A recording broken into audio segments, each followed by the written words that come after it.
கவனம் செலுத்த வேண்டிய மிக முக்கியமான இரண்டாவது பகுதி குர்ஆனோட மக்களை இணைக்கிறதுக்கு கவனம் செலுத்துவோம். அன்புக்குரியவர்களே, அல்லாஹ்வின் நல்லடியார்களே, இன்றைக்கு முஸ்லிம்கள் பெரும்பான்மையாக வாழ்றாங்க. உலகளாவிய ரீதியில 800 கோடி மக்கள் என்றால் 200 கோடி முஸ்லிம்கள். ஆனால் 200 கோடி சனத்தொகை முஸ்லிம்கள் குர்ஆனை பார்த்து சரியான முறையில் ஓத தெரிந்தவர்கள் வெறும் 2.5% தான்.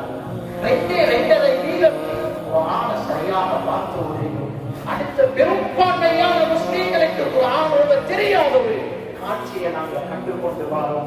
அதுல விசேஷமாக நாம் சொல்றதாக இருந்தால் வளர்ந்து வரக்கூடிய ஜெனரேஷன், நமது வாலிப சமூகம் குர்ஆனை விட்டு தூரமான ஒரு நிலைமையில வாழ்ந்து கொண்டிருக்கிறாங்க. அதனால அன்புக்குரியவர்களே, ரமலான் குர்ஆனுக்குரிய மாதம்.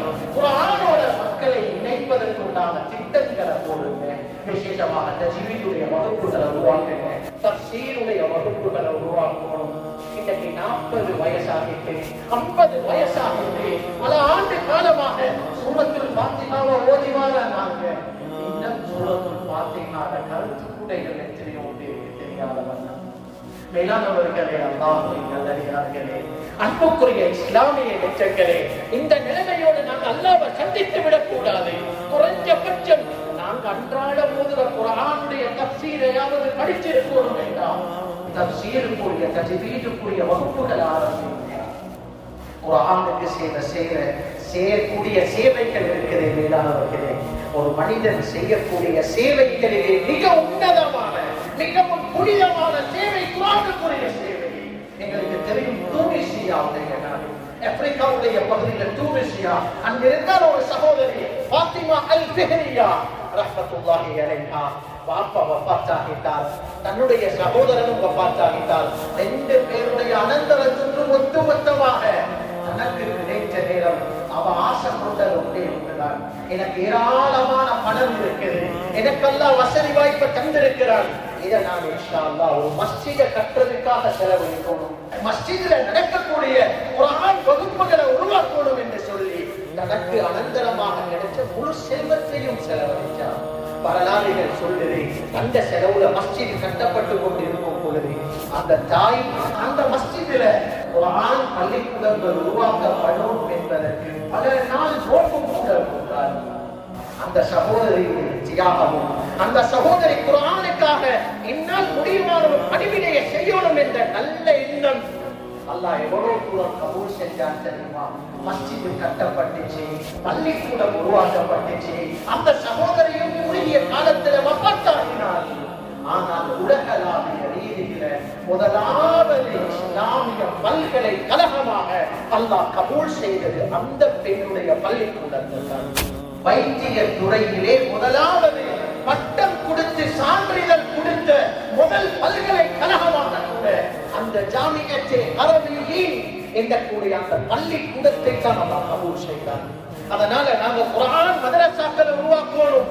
தஃசீர் வகுப்புகளை விசேஷமாக இந்த ரமலானை முன்னிட்டு நாங்க மஸ்ஜிதில குர்ஆனுக்கு செய்கிற ஹிதமத் அது மிகப்பெரிய ஹிதமத். அதுல குறிப்பாக நான் சொல்றேன், அன்புக்குரியவர்களே, அல்லாஹ்வின் நல்லடியார்களே, தராவீஹ் முடிஞ்சதுக்கு பின்னால நாம் எல்லாம் சேர்ந்து ஓதக்கூடிய ரமலானுடைய ஹிஸ்புல் குர்ஆன், ரமலானுடைய மாசத்துல மட்டும் செய்ய போற அந்த குர்ஆன் ஹல்கா, இதை நாங்க யாரும் தவறிடக் கூடாது. இது எவ்வளவு பரக்கத்தான அமல் தெரியுமா? எவ்வளவு உன்னதமான அமல் தெரியுமா? ரசூலுல்லாஹி ஸல்லல்லாஹு அலைஹி வஸல்லம் ஹஜ்ரத் ஜிப்ரீல் அலைஹிஸ்ஸலாம் செய்த அமல் தான் அந்த ஹிஸ்புல் குர்ஆன் என்ற குர்ஆன் ஹல்கா.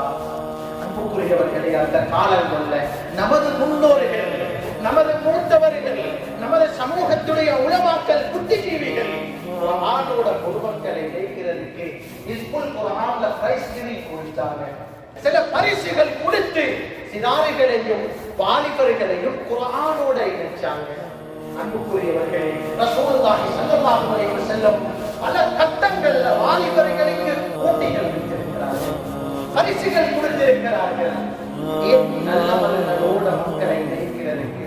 அதனால நாங்க விசேஷம் ஹிஸ்புல் குர்ஆனுக்கு நிர்வாகிகள் கவனம் செலுத்துவோம். அதை விட அதை போன்று மிக முக்கியமானதுதான் தராவீஹுடைய தொழுகையை குர்ஆனோடு தொழுவிப்போம். குர்ஆனுடைய தொடர்புல மிக பிரதானமான பகுதி. இன்றைக்கு நாங்க நாங்கள் தான் மன்னிக்கும் தராவின் அர்த்தத்தையே விளங்குகிறது. தராவீஹுடைய தொழுகை என்றாலே குர்ஆன் ஓதி தொழுகிற தொழுகை அது.